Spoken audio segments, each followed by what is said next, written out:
এই দুনিয়াটা হচ্ছে খুব একটা আকর্ষিত জায়গা। এই দুনিয়াটাকে আল্লাহ তাআলা এমন ভাবে সাজিয়ে দিয়েছেন, এই দুনিয়াটার প্রতি মানুষের একটা মায়া দিয়ে দিয়েছেন, এই দুনিয়ার প্রতি একটা আকর্ষণ দিয়ে দিয়েছেন, যাতে করে মানুষ এই দুনিয়ার প্রতি একটা মায়া জন্মায়। নাকি কারো মন চাই না এই দুনিয়া থেকে যেতে? যায়নি। আমি যে আয়াত তেলাওয়াত করছি খুতবার মধ্যে 18 নম্বর সূরা কাফের 7 নম্বর আয়াতের মধ্যে আল্লাহ তাআলা বলছেন, ইন্না জাআলনা মা আলাল আরদি জিনা, যে আমি আল্লাহ তাআলা এই দুনিয়াটাকে এত সুন্দর করে সাজিয়ে দিয়েছি, যেইখানে যা প্রয়োজন আমি আল্লাহ তা দিয়ে দিয়েছি। ওই পাহাড়গুলোকে আমি আল্লাহ এত সুন্দর করে সাজিয়ে দিয়েছি, যাতে করে এই জমিনটা নাড়াচাড়া করতে না পারে। আল্লাহ তাআলা বলছেন এই জমিনটাকে আমি সাজিয়েছি। আপনি যদি আমাদের রাঙ্গামাটি খাগড়াছড়ির দিকে যান, কত সুন্দর মনোরম দৃশ্য দেখতে পাবেন পাহাড়ের উপরে দাঁড়ালে। আপনি যদি কক্সবাজারে চলে যান, সমুদ্রের গর্জন আপনি শুনতে পাবেন। আপনি যদি চলে যান সুন্দরবনের দিকে, কত সুন্দর করে আল্লাহ সাজিয়ে দিয়েছে। এই জিনিসগুলো আমাদের জন্য একটা মায়া। এই মায়ার মধ্যে পড়ে যাতে করে আমরা আল্লাহকে না বলি, আল্লাহর আনুগত্য না বলি, আল্লাহর দাসত্বকে না বলি, এই জন্য আল্লাহ তাআলা এইগুলোকে সাজিয়ে দিয়েছেন, আকর্ষণ করে দিয়েছেন। এখন আপনি বলতে পারেন, হুজুর আল্লাহ তো আমাদেরকে সৃষ্টি করেছে এইগুলো দেখার জন্য, মানার জন্য। আল্লাহ কোরআনুল কারীমের সূরা বাকারার মধ্যে বলছে, আসমানের নিচে জমিনের উপরে যা কিছু আছে সব কিছু আমি মানুষের জন্য হালাল করে দিয়েছি, কিছু হারাম রাখছি। সুবহানাল্লাহ। সব কিছু আপনি দেখেন, বনের পশু, আপনি যদি ওই বাঘকে আপনার পোষ করতে পারেন, বাঘ আপনার পোষ মানবে। আপনি যদি শিয়ালকে পোষ মানাইতে পারেন, শিয়াল আপনার পোষ মানবে। হিংস্র প্রাণীগুলোকে আপনি পোষ মানাইতে পারবেন, কিন্তু কখনো মানুষকে আপনি পোষ মানাইতে পারবেন না। পারবেন? মানুষ এই আপনার সাথে বসেছে, আপনার সাথে খাবার খেয়েছে, দরজা থেকে বাইরে হতে দেরি, আপনার দুর্নাম করতে দেরি হয় না। এই জন্য আমার রব্বুল আলামিন 99 নম্বর সূরা আদিয়ার মধ্যে বলছেন, ইন্নাল ইনসানা লিরাব্বিহি লাকানুদ, নিশ্চয়ই মানুষগুলো বড় অকৃতজ্ঞ। মানুষগুলো অকৃতজ্ঞ, কৃতজ্ঞতা তারা প্রকাশ করতে নারাজ। আপনি একটু লক্ষ্য করেন, আপনার অঙ্গ প্রত্যঙ্গগুলোর দিকে একটু লক্ষ্য করেন, আল্লাহ কত সুন্দর করে আপনাকে সাজিয়েছে। আপনার চোখ দুটা যে জায়গা প্রয়োজন সেই জায়গায় দিয়েছে, হাত আপনার যেইখানে প্রয়োজন সেইখানে দিয়েছে, আপনার ভ্রমরগুলো যেইখানে প্রয়োজন সেইখানে দিয়েছে, নাক যেইখানে প্রয়োজন সেইখানে দিয়েছে। এখন আপনার নাকটা যদি কপালে হইতো কেমন লাগতো? যদি বুকের মধ্যে নাকটা দিত, আপনি রাতে ঘুমাবার পরে যখন উপর হয়ে শোন, আপনার নিঃশ্বাস বন্ধ হয়ে যেত। তাইলে যে আল্লাহ আপনাকে সাজিয়েছেন, এই দুনিয়াতে পাঠিয়েছেন, ওই আল্লাহরও তো একটা উদ্দেশ্য আছে, নাকি? আল্লাহ তাআলা বলছেন, আমি তোমার থেকে টাকা চাই না, পয়সা চাই না, অর্থ চাই না, সম্পদ চাই না, দম চাই না, দৌলত চাই না, তোমার রাজত্ব, কর্তৃত্ব, ক্ষমতা আমি আল্লাহ কিছু চাই না।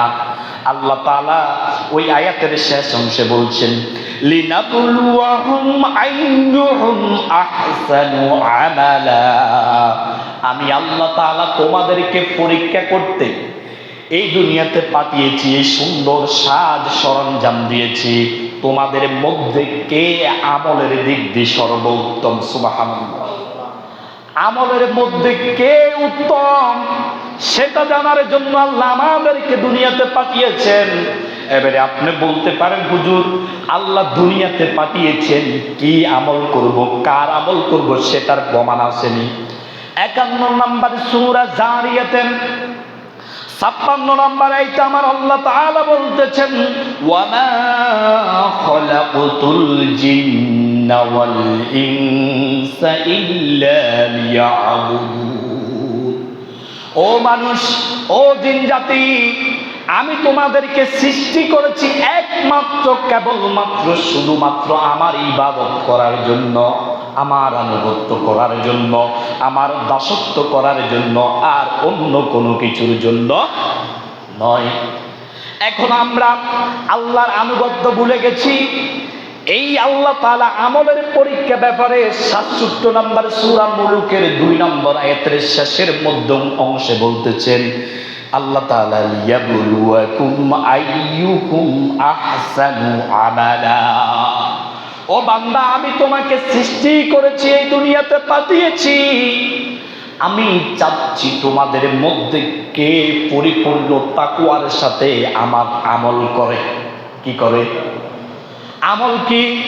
নামাজ, রোজা, হজ, যাকাত। আমরা এটাই আমল মনে করি নাকি? আপনার মুখের শব্দটাই আমল, চলাটা আপনার আমল, বসাটা আপনার আমল, কারোর সাথে কথা বলাটা আপনার আমল, আপনার হাতের দ্বারা আমল, পায়ের দ্বারা আমল, চোখের দ্বারা আমল, সব অঙ্গ প্রত্যঙ্গ দিয়ে আমল করতে হবে কার? সেই আল্লাহ বলতেছেন, বান্দা, এই দুনিয়াতে তোমাকে আমি পাঠিয়েছি, কিন্তু তোমরা 7টা বস্তুর প্রতি বেশি আকর্ষিত। কয়টা বস্তু? 7টা বস্তু মিলেই দেখেন আল্লাহ তাআলা 3 নম্বর সূরা আল ইমরানের 14 নম্বর আয়াতের মধ্যে বলতেছেন, দেখেন, যুইয়িনা লিন-নাসি হুব্বুশ শাহওয়াত। আল্লাহ তাআলা বলতেছেন, আমি তোমাদের জন্য সাজিয়ে দিয়েছি, আমি তোমাদের জন্য আকর্ষিত করে দিয়েছি, তোমাদের জন্য মায়া বাড়িয়ে দিয়েছি, তোমাদের জন্য আমি আল্লাহ তাআলা এই জমিনে অনেক নিয়ামত দিয়েছি, আকর্ষণ দিয়েছি। তার মধ্যে 7টা জিনিসের প্রতি তোমাদের আকর্ষণ বেশি। কয়টা জিনিস? কয়টা জিনিস? 7টা। কয়টা? দেখেন আল্লাহ তাআলা কি বলতেছেন। আল্লাহ তাআলা বলছেন, মিনান নিসা, 1 নম্বর হচ্ছে নারীর প্রতি তোমাদের আকর্ষণ বেশি। কার প্রতি? কার প্রতি? নারীর প্রতি আকর্ষণ বেশি। এই নারীর জন্য তুমি তোমার নিজের ভাইয়ের সাথে ঝগড়া করতে একটুও দ্বিধাবোধ করো না। এই নারীর জন্য তুমি তোমার মায়ের সাথে ঝগড়া করতে একটুও দ্বিধাবোধ করো। এই নারী তোমাকে জান্নাতে নিতে পারে, এই নারী আবার তোমাকে জাহান্নামে নিতে পারে। এই নারীর প্রতি এমন একটা আকর্ষণ দিয়েছেন কে? এই আকর্ষণ দেওয়ার মূল কারণ হচ্ছে আল্লাহ তাআলা আপনাকে পরীক্ষা করা। কি করা? প্রথমে বলছি, লিনাবলুয়াকুম আইয়ুকুম আহসানু আমালা। তোমাদের মধ্যে আমলের দিক থেকে কে সর্বোত্তম সেটা দেখার জন্য এই আকর্ষিত বস্তু দিয়েছে। এখন আপনি দেখেন, আমাদের মাইনি বাজার যদি কোনো আকর্ষিত কিছু না থাকতো, আমরা যেতাম, কেউ ওই বাজারে যাওয়ার ইচ্ছা পোষণ করতামই না। বাজারে যাই হয়তো ভালো একটা চা খাওয়ার জন্য, ভালো কিছু নেওয়ার জন্য, পান সুপারি নেওয়ার জন্য, যেই কোনো পচেছে। কিন্তু বাজারে আবার স্কুলও আসেনি। আমার যুবক ভাইয়ের ওই বাজারে যাই অনেক সময় স্কুল চলাকালীন নারীকে দেখার জন্য। না ভুল বলছি? অনেক পুরুষ বাবাও যায় নারীদেরকে দেখানোর জন্য। আজকে নারীরা বাজারে এমন ভাবে চলাফেরা করে, পুরুষদের প্রতি তাদের আকর্ষণটা আরো বেশি করে দেয় নাকি? আমি মহাসিন কলেজের থেকে অনার্স করেছি। আমি দেখেছি ওই কলেজের মধ্যে আমরা 0 পয়েন্ট বলি, ওই 0 পয়েন্টে ছেলে মেয়ে একসাথে বসে থাকে, গল্প গুজব করে, নানান ধরনের কথা বলে, আকর্ষিত হয়ে যায়। আজকে ওই নারী তোমাকে ফাঁসির কাস্টে নিয়ে যেতে পারে, পারে না? নারীর ছলনা হচ্ছে সবচেয়ে বড় মারাত্মক ছলনা। কি ছলনা? আল্লাহ রাব্বুল আলামিন 12 নম্বর সূরা ইউসুফের 28 নম্বর আয়াতের মধ্যে বলছেন, ফালাম্মা রাআ কামিসাহু। ইউসুফ আলাইহিস সালামের ঘটনাটাকে স্মরণ করে দিয়ে আল্লাহ বলতেছেন, তুমি যদি দেখো জামাটার পিছন দিক থেকে ছিঁড়া। কোন দিকে? ইউসুফ আর জুলেখার কথা বলতেছি। উদ্দ মিন দুবুরি ক্বালা ইন্নাহু কাইদুকুন্না। আমার আল্লাহ তাআলা বলতেছেন তাইলে মনে করবে এটা নারীদের ছলনা। কি ছলনা? কারণ নারী বলেছিল ইউসুফ আলাইহিস সালাম তাকে উত্ত্যক্ত করেছে, তার দেহের উপরে হানা দিয়েছে।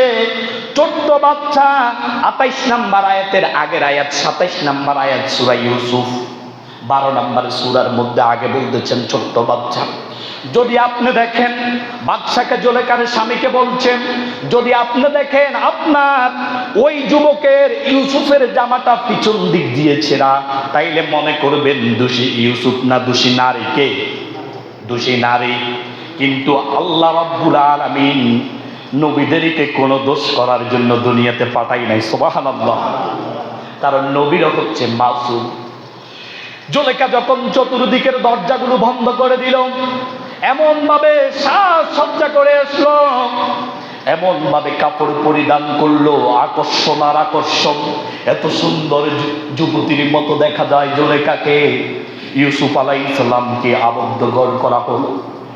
ইউসুফ আলাইহিস সালাম বলল, রব্বুল আলামিন, আমি তোমার বান্দা, তুমি আমার রব, আমাকে যদি এই ফিতনা থেকে তুমি না বাঁচাও, বাঁচাই দেখি। ইউসুফ আলাইহিস সালাম দেখলো চতুর্দিকে দরজা বন্ধ। ইউসুফ আলাইহিস সালাম আল্লাহর নাম নিয়ে দৌড় দিল, সাথে সাথে দরজাগুলো খুলে যাচ্ছে। সুবহানাল্লাহ। এরপরে জুলেখা দৌড়ে গিয়ে পিছন দিক দিয়ে জামা টেনে ছেড়ে ফেলল। এটাই হচ্ছে নারীদের ছলনা। কি ছলনা? পরের অংশে কি বলছেন? ইন্না কাইদাকুন্না আযীম। নিশ্চয়ই নারীদের ছলনা বড় মারাত্মক ছলনা। একজন নারী আপনি দেখেন রাস্তার মধ্যে আপনি হাঁটা চলা করেন, আপনি তার সাথে দোষ না করলেও বলবে আপনি দোষ করেছেন। আপনি পুরুষ মানুষের পক্ষ নিবে না, নারীর পক্ষ নিয়ে বাজারের সবাই আপনার গায়ের উপরে পড়বে। পড়বে নি? পড়বে।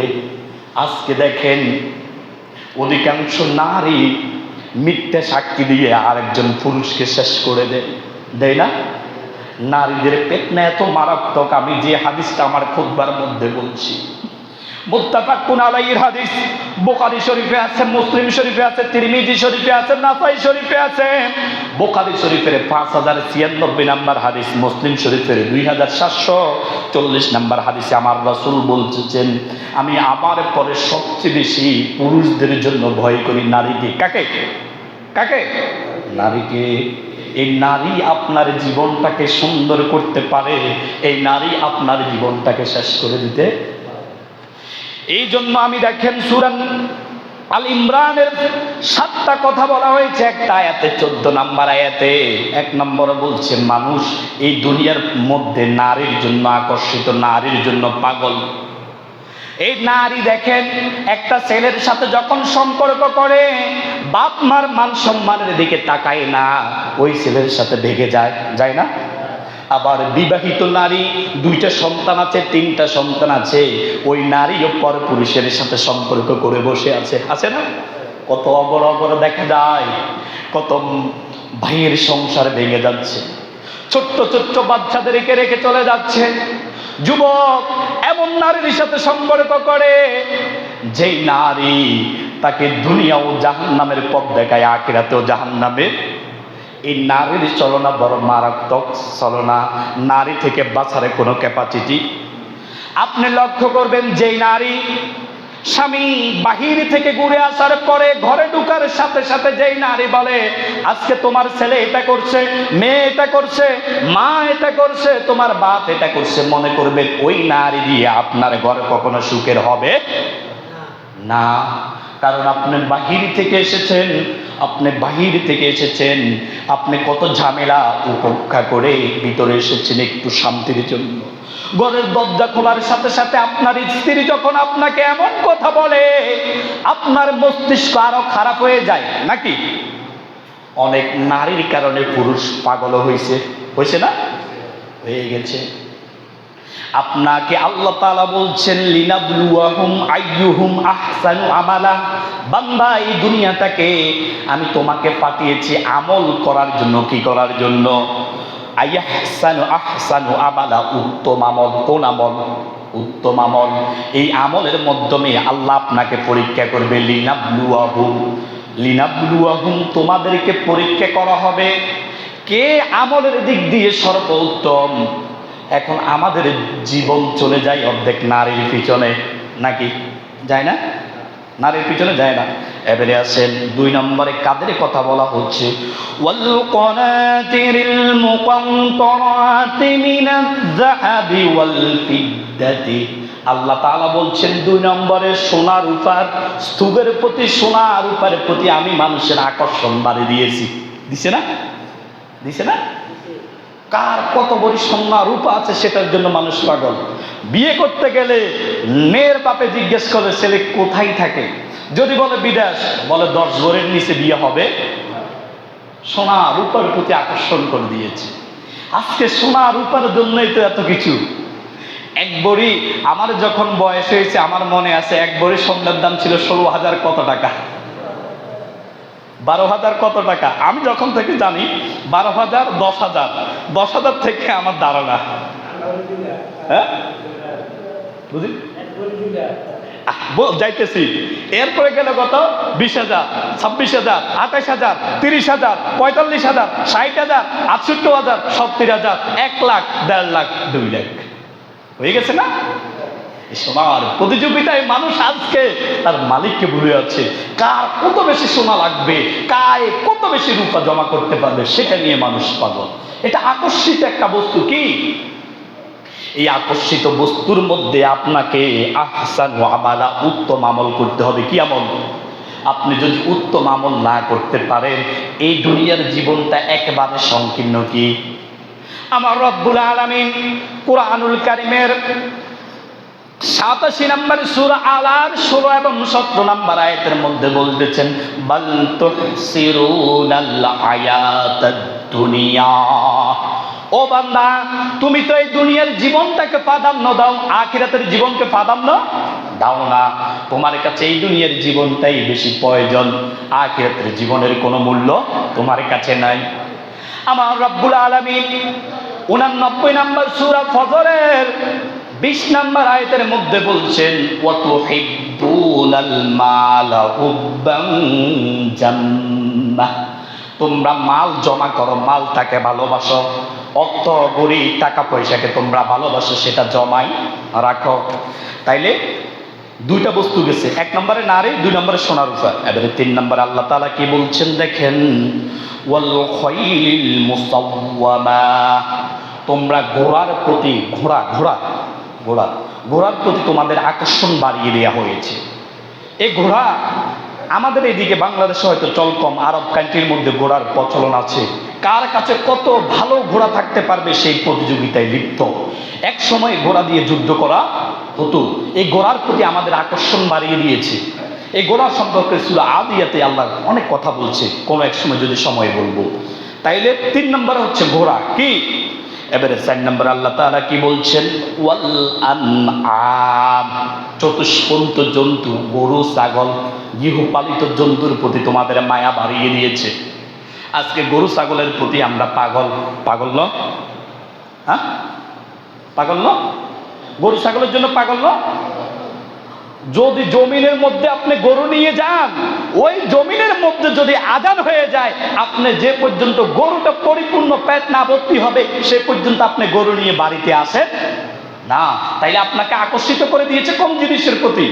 নিজের জন্তু জানোয়ারের প্রতি। এই জন্তু জানোয়ারের মায়া বিসর্জন দিয়ে যদি আপনি আহসান আমালা, উত্তম আমল করতে পারেন, লিনাবলুয়াহুম, তাইলে আপনি পরীক্ষায় সফল হবে। কি হবে? সফল হবে। এরপরে আল্লাহ তাআলা বলছেন, আল্লাহ তাআলা বলতেছেন কৃষিকাজের প্রতি। কিসের প্রতি? কৃষিকাজের প্রতি আমি তোমাদের একটা আকর্ষণ দিয়ে দিয়েছি, মায়া দিয়ে দিয়েছি। এখন আমরা যারা জমির মধ্যে ফসল করেছি, আমরা যারা পৌষ মাসের ধান পাওয়ার আশা করতেছি, অনেকের চিন্তা যদি বেশি বৃষ্টি হয় যে বীজ রোপণ করছি ডুবে যাবে নাকি, ওই চিন্তা পেরেশানি শেষ। কিন্তু ওই ব্যক্তি জানে না ওই পুষ মাসের ধান তার তাকদিরে আছে কিনা। সে ওই পুষ মাসের দান বাড়িতে আনতে পারবে কিনা, খেতে পারবে কিনা, তার সে চিন্তা নাই। তার চিন্তা কেমনে আরো বেশি করব, ধন সম্পদ বাড়াবো, প্রতিযোগিতার মধ্যে যাব, অর্থগড়ি করব, তার চিন্তা সেটা। আমার আল্লাহ রাব্বুল আলামিন 47 নম্বর সূরা মুহাম্মাদের মধ্যে বলছেন, ওগো নবী, আপনি মৃত্যুবরণ করেছেন, আপনার পূর্বে যারা ছিল তারাও মৃত্যুবরণ করেছে, আপনার পরে যারা আসবে তারাও মৃত্যুবরণ করবে। মৃত্যু আপনার নিকটে, মৃত্যু আমরা মনে করি মৃত্যু আমাদের অনেক দূরে। মধ্যখান দিয়ে আমি একটা কথা বলি না, 2 নম্বরে আল্লাহ বলছে ওয়াল বানি, সন্তান সন্ততির প্রতি তোমাদের মায়া জোগাড় করে দিয়েছে কে? কথা বুঝেন না? বলবেন তো, একটু জোরে বলেন না। আল্লাহর গর্ত কার ঘর? যত জোরে বলবেন আল্লাহই তো দিব। সন্তানের প্রতি মায়া আসেনি? আমি হাসপাতালে বেডের মধ্যে শুই কাঁপতাইতেছি, ওইখান থেকে চিন্তা করতেছি আমার ছেলের কি অবস্থা, নাকি আমার মৃত্যুর পরে আমার ছেলে কি খাবে, আমার ছেলেকে যদি আমি ভালো একটা জায়গা পজিশন করে না দিতে পারি তাইলে আমার ছেলের কি হবে, এরকম চিন্তা নাও। সন্তানের মায়া করতে করতে আপনি দেখেন অনেকে 30 বছর বয়সে বিবাহ করছেন, 25 বছর বয়সে করছেন, 35 বছর বয়সেও বিবাহ করছেন। আপনার চিন্তা এরপরে আপনার দেখেন বিবাহের জন্য টাকা জোগাড় করতে করতে কারো 40ও যায়, কারো 35ও যায়, কারো 25ও যায়, আবার ধরা খাইলে 10 বছরও বিয়ে গরম লাগে, নাকি? ঘরের ঘরে ধরা খাইলে 10 বছরও বিয়ে গরম লাগে। তাইলে আপনি দেখেন আপনার সময়টা কোন দিকে, তারপরে ছেলে সন্তানকে মানুষ করার জন্য আপনার বাকি সময়টা চলে যায়নি? তাইলে আকর্ষণ আসেনি ছেলে সন্তানের প্রতি? অথচ আপনাকে যে আল্লাহ সৃষ্টি করেছেন, 95 নম্বর সূরা 3 5 নম্বর আয়াতে আল্লাহ তাআলা বলছেন, লাকাদ খালাকনাল ইনসানা ফি আহসানি তাকওয়িম। ও বান্দা, আমি তো তোমাকে সৃষ্টি করেছি এত সুন্দর অবয় আকৃতি দিয়ে, যেই আকৃতি আমি আর কাউকে দিই নাই। তোমাকে এত সুন্দর করে সৃষ্টি করেছি, তারপরেও কেন তুমি আমার ইবাদত করো না? আজকে দেখেন আমার সন্তান আমাকে জান্নাতে নিতে পারবে, আমার সন্তান আমাকে জাহান্নামে নিতে পারবে না? আপনি একটা জিনিস লক্ষ্য করেন, আপনার সন্তানের জন্য যেই টাকা আপনি কামাচ্ছেন, আপনার জীবনের 60-70টা বছরের মধ্যে আপনার সন্তানের জন্যই 55 বছর চলে যায়। বৃদ্ধকালে আপনি আসেন আল্লাহর একটু ইবাদত করার জন্য, নাকি? বৃদ্ধকালে তো আল্লাহর ইবাদত করার জন্য আসে, কারণ তখন আর কাম কাজ নাই, আল্লাহ বিল্লাহ করবো, এতটুকু তো চিন্তা। ও আমার কলিজার বাবা, শুনে রাখেন আমার ভাইয়েরা, কুকুরখিল উত্তর পাড়ার আমার পদ্মার আড়ালের মা ও বোনেরা শুনে রাখেন, আপনার মতো যুবতী মেয়ে অন্ধকার মাটির নিচে আছে, আপনার মতো শক্তি সামর্থ্যবান যুবক মাটির নিচে আছে, আপনার মতো কত চেয়ারম্যান মেম্বার মাটির নিচে আছে, কত ক্ষমতাধর মাটির নিচে আছে, যার দমকে মাইনি বাজারের মানুষ স্তূপ হয়ে যেত, নিস্তব্ধ হয়ে যেত, এমনও ক্ষমতার ধর মাটির নিচে আছে, নাই? তাইলে আপনার কোন ক্ষমতা, আপনার কোন শক্তি, আপনার কোন টাকা, আপনার কোন পয়সা, আপনার কোন ছেলে আছে, আপনার কোন যুবক আছে, আপনার কোন নেতা আছে, আপনাকে সেই রবের হাত থেকে বাঁচাবে বলেন? আছে কেউ? আছে কেউ? কথা বলার সাবাস আছে? আল্লাহ তাআলা বলছেন, ওগো হাবিব, ওই হাসরের ময়দানে আমার রাসূল পর্যন্ত আল্লাহর অনুমতি ব্যতীত কথা বলতেই পারবে না। আপনি আছেন পড়ে আপনার নেতার পিছনে, আপনি পড়ে আছেন স্বর্ণ রূপার পিছনে, আপনি পড়ে আছেন স্ত্রীর পিছনে, মেয়ে লোকের পিছনে, আপনি পড়ে আছেন ক্ষেত খামারের পিছনে, আপনি পড়ে আছেন স্বর্ণ রূপা কিভাবে আরো বেশি করা যাবে তার পিছনে, আপনি পড়ে আছেন সমাজের নেতা কিভাবে হওয়া যাবে তার পিছনে, আপনি পড়ে আছেন কিভাবে একজনকে ঘায়েল করা যাবে তার পিছনে, আপনি পড়ে আছেন কিভাবে একজনকে ধ্বংস করে দেওয়া যাবে তার পিছনে, আপনি পড়ে আছেন আল্লাহ ছাড়া নেতার আনুগত্য আনুগত্য কিভাবে বেশি করা যাবে তার পিছনে আপনি একটাবারও চিন্তা করতে পারেন নাই। যখন আপনি অন্যায় করেন, এই অন্যায়ের সময় যদি আমার আল্লাহ আজরাইলকে পাঠিয়ে দেয়, আল্লাহ তাআলার হাবিব হাদিসের মধ্যে বলেছেন, তুমি যেই অবস্থায় মৃত্যুবরণ করবে ঠিক একই অবস্থায় হাসরের ময়দানে উঠবে। এবারে বলেন আপনি আমি কোথায় আছি কোথায়? ছেলে সন্তান কিভাবে আরো টাকা কামাবে এই চিন্তা না? হ্যাঁ, ছেলে সন্তানকে আরো বেশি টাকাওয়ালা বানাইতে হবে, আমাদের চিন্তা এটা না? এবারে দেখেন আমার আল্লাহ তাআলা ছেলে সন্তান সম্পর্কে কি বলছেন। সন্তান, ছেলে সন্তান আমি মনে করি একটা ফিতনা। বিশ্বাস হয় না? ছেলে সন্তান একটা ফিতনা, জানেন আপনারা? সবাই এবার চিন্তা হয়ে গেছে, হুজুর আর হলাম ইয়ারে কয় ফিতনা। ওয়াল্লাহি আমি বলি নাই, আল্লাহ বলছে। কে? 8 নম্বর সূরা আনফাল আয়াত নাম্বার 28। আপনাকে কোরআন আমি কোনো আনছি নি, কোরআনে গিয়ে কতুন লইছি, আপনাকে কতুন লই না, আপনাকে মসজিদে তুন লইছি না। 8 নম্বর সূরা আনফাল আয়াত নাম্বার 28 আল্লাহ তাআলা বলছেন, ওয়া'লামু আন্নামা আমওয়ালুকুম ওয়া আওলাদুকুম ফিতনাহ। আল্লাহ তাআলা বলছেন আমি জানি, তোমরা ওয়া'লামু তোমরা জানো, আন্নামা নিশ্চয় আমওয়ালুকুম তোমাদের সম্পদ। কি? তোমাদের সম্পদ তোমাদের জন্য একটা ফিতনা। কি? ওয়া আওলাদুকুম তোমাদের ছেলে সন্তান বংশধর তোমাদের জন্য একটা ফিতনা। এবারে আপনি দেখেন, আপনি সমাজের একজন ভালো মানুষ, হাজী সাহেব 5 ওয়াক্ত নামাজ পড়েন, আপনার ছেলেটা খারাপ কাজের সাথে জড়িত, আপনার ছেলেটা মদতির সাথে জড়িত, আপনার ছেলেটা নারী কেলেঙ্কারির সাথে জড়িত, আপনার ছেলেটা চাঁদাবাজির সাথে জড়িত, আপনার ছেলেটা মদগুরের সাথে জড়িত, আপনার ছেলেটা দুর্নীতিবাজের সাথে জড়িত, আপনার ছেলেটা এমন নেতার পিছনে ঘুরে যেই নেতা মানুষ হত্যার জন্য নির্দেশ দেয়। এখন আপনি সমাজে কি ভালো হতে পারবেন এ ছেলের কারণে? পারবেন? হ্যাঁ, তাইলে সমাজের সবাই আপনি যখন বিচার করতে যাবেন সর্বপ্রথম বলবে আগে ঘর ঠিক কর। আমাদের অধিকাংশ বিচারক ঘরের বিচার না করে বাইরের বিচার করতে যায়নি। আমি কোরআন দিয়ে কথা বলবো, বাইরে একটা কথাও আমি বলবো।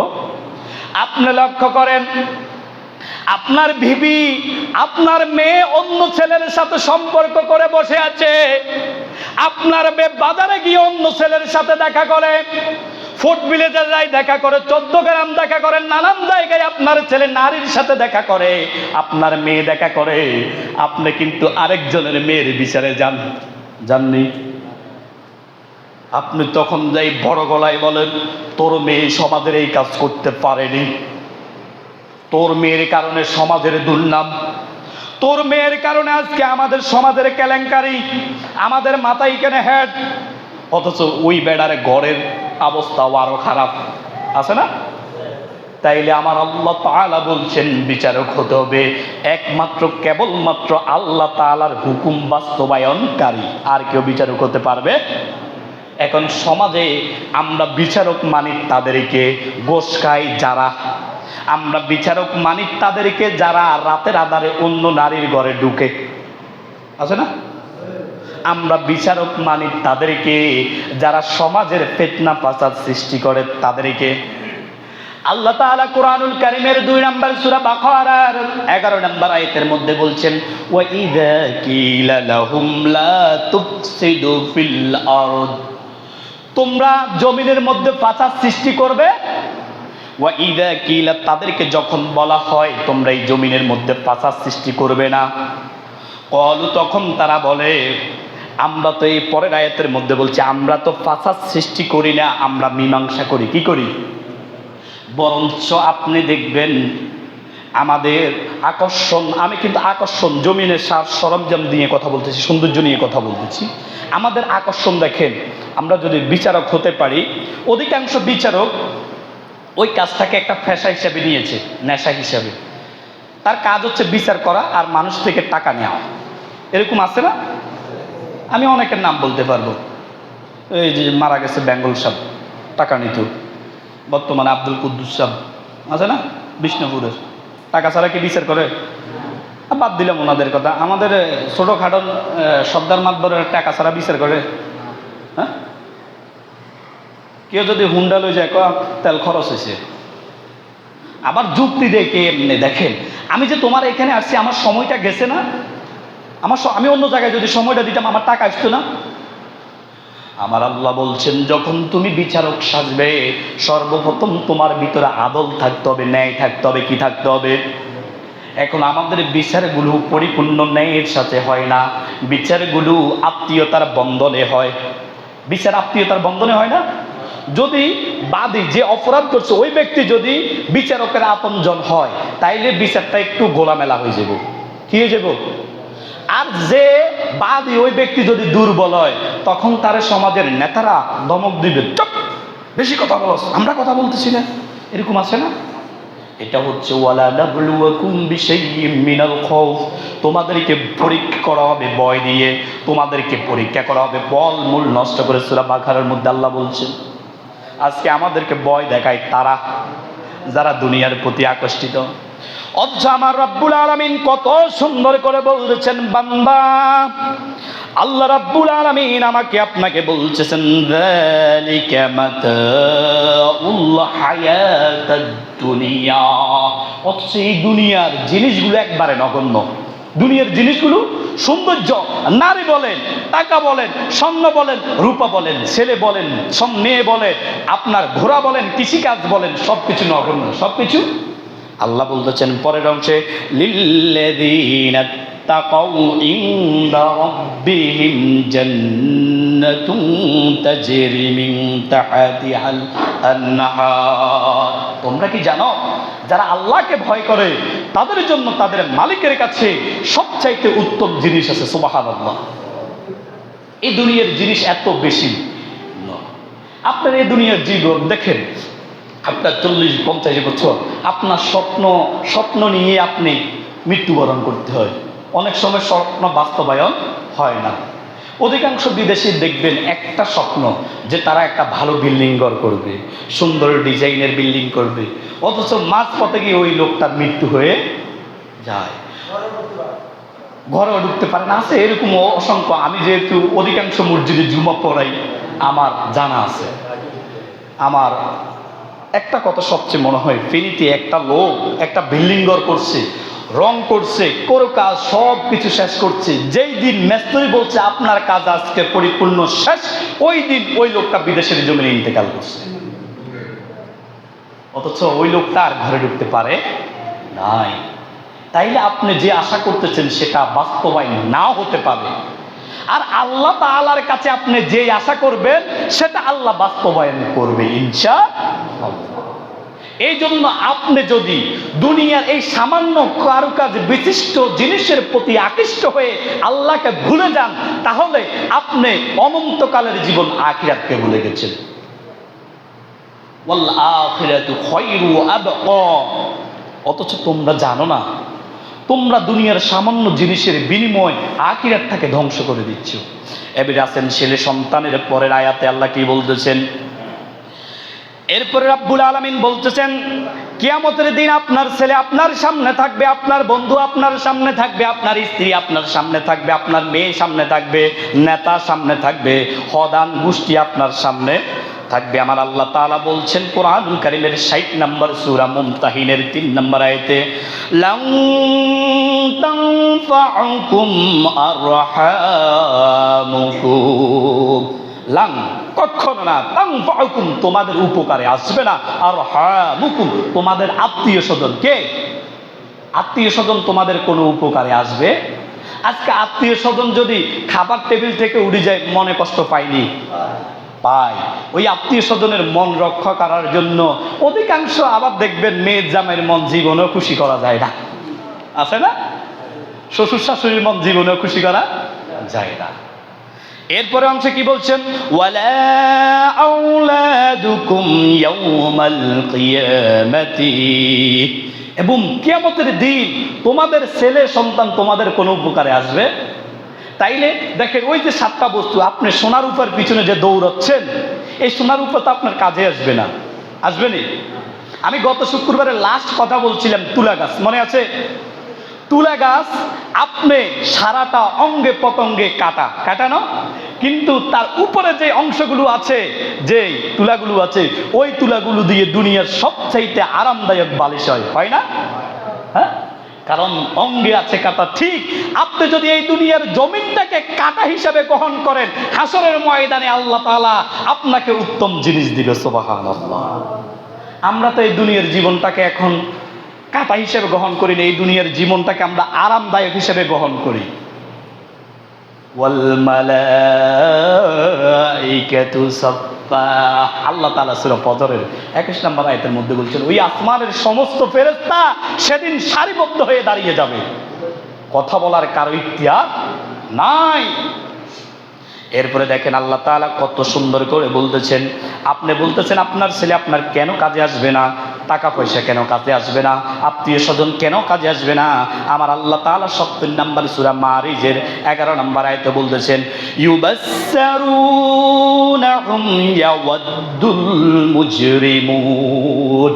অথচ ওই জালেমকারী, ওই জুলুমকারী, তার ছেলে সন্তান, বন্ধু বান্ধব সবাই মিলে যে জুলুম করেছে, অত্যাচার করেছে, অন্যায় করেছে, পাপ করেছে, মানুষকে আঘাত করেছে, মানুষের রাস্তা বন্ধ করে দিয়েছে, মানুষের ঘরে বেড়া দিয়েছে, ওই সমস্ত জালেম সেদিন একে অপরের সামনে থাকবে, কিন্তু কেউ কারো কথা বলতে, আল্লাহ কি বলতেছেন দেখেন, কিন্তু কেউ কাউকে কোনো প্রশ্ন করার সুযোগ পাবে না। ওরে সলিমুল্লাহ, তুই তো আমার ছেলে, এরকম সুযোগ নেই। আল্লাহ বলছেন সূরা মারিজের 10 নম্বর আয়াতে, ওয়ালা ইয়াসআলু হামিমুন হামিমা। অথচ তারা একে অপরকে একটা প্রশ্ন করতে পারবে না, কারণ বন্ধু বন্ধুর কোনো খোঁজ নিবে। এবারে আপনি বলতে পারেন, কেন এই দুনিয়ার জমিনে আমার ছেলের জন্য তো আমি কম করি নাই, মেয়ের জন্য কম করি নাই, বিবির জন্য কম করি নাই, সোনার রূপা তাদের জন্য কম রাখি নাই, কৃষি ক্ষেত খামার কম রাখি নাই, তাইলে কেন তারা আমার কথা স্মরণ করবে না, আমার সাথে কথা বলবে না? আমার আল্লাহ তাআলা 80 নম্বর সূরা আবাস 37 নম্বর আয়াতে বলতেছেন, লিকুল্লি ইমরিইম মিনহুম ইয়াউমা ইযিন শান। কারণ প্রত্যেকে সেদিন নিজেকে নিয়ে ব্যস্ত থাকবে। সুবহানাল্লাহ।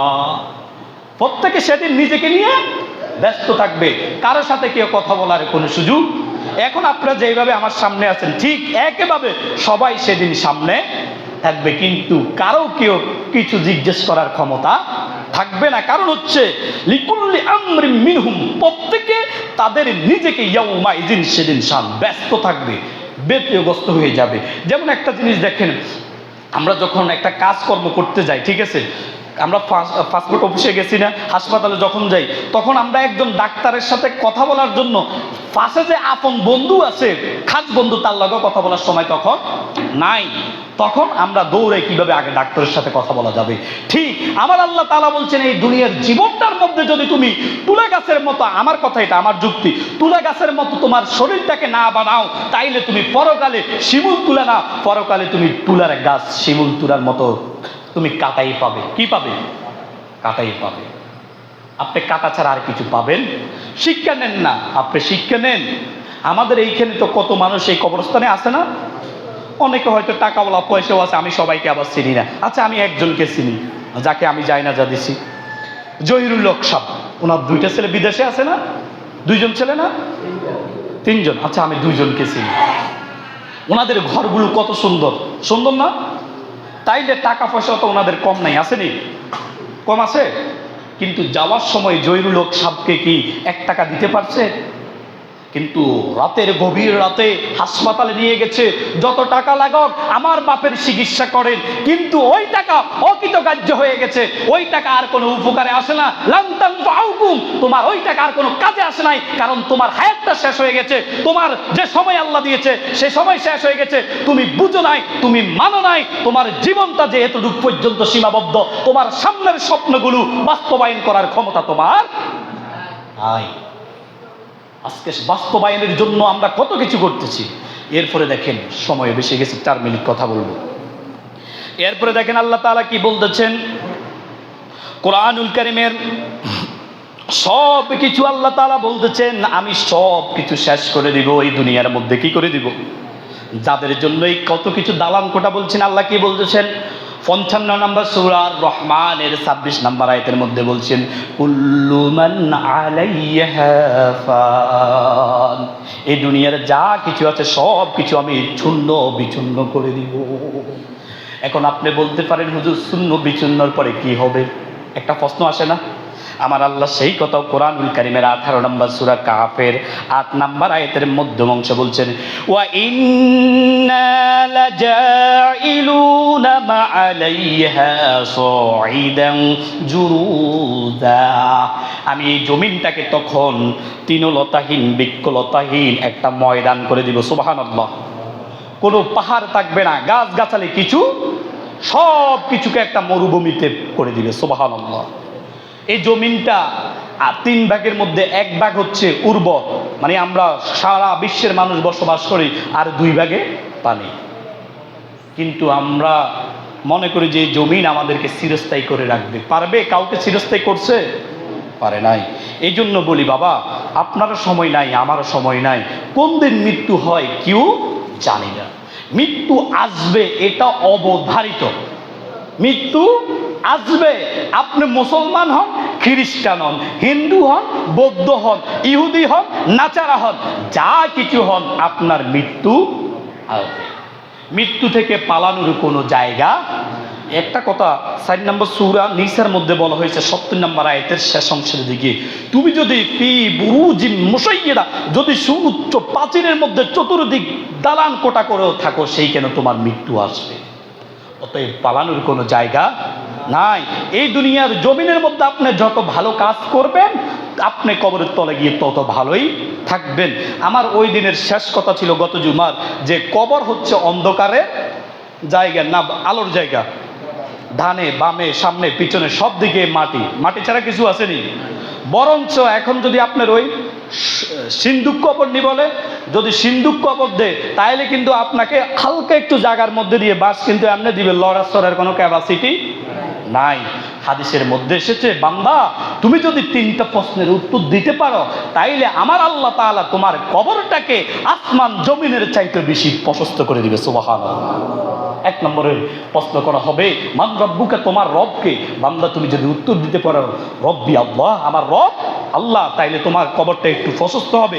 দ্বিতীয় প্রশ্ন তোমাকে যখন করা হবে, মা দিনুকা, তোমার দিন কি, জীবন ব্যবস্থা কি ছিল, তোমার অর্থনীতি রাজনীতি সমাজনীতি কি ছিল। আমরা দিন বলতে মনে করি যে শুধু ইসলাম। দিন বলতে আপনার A to Z, আপনার রাজনীতি সমাজনীতি পারিবারিক নীতি অর্থনীতি রাষ্ট্রনীতি বিজ্ঞান নীতি বলেন, সব কিছু মিলি দিন একটা, সেটার নাম জীবন ব্যবস্থা। আমরা দিন বলতে মনে করি মোল্লা করে, আমরা ওষুধ দিই মোল্লা করে, আমরা বলি যে এরা মৌলবাদ উগ্রবাদ। না, মোল্লা উগ্রবাদ না, মোল্লা মৌলবাদ না। আপনার সূরা আর ইমরানের দিকে লক্ষ্য করে আল্লাহ তাআলা বলছেন, সেদিন আমি ইসলাম ছাড়া আর অন্য কোনো ধর্ম গ্রহণই করব না।